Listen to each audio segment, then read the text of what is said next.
דימוי גוף הפך להיות גורם מרכזי שמשפיע על ההערכה העצמית ועל הבריאות הפיזית והנפשית שלנו. הפרעות אכילה כמו אנורקסיה, בולימיה ואכילה כפייתית הן תוצאה של לחץ תמידי לעמוד בסטנדרטים הבלתי אפשריים של מודל היופי, בתרבות שגוף רזה הוא ערך עליון. קשה לקבל את הגוף שלנו כמו שהוא. חשוב להבין שהבעיה היא לא בעצמנו אלא רק בחברה.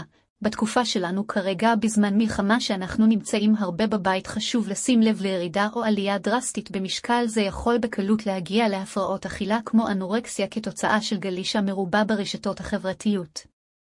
ולראות דוגמניות ופתאום להחליט שבא לך להראות ככה, או בכלל אכילה רגשית וכפייתית נטו מלחץ של כל המצב.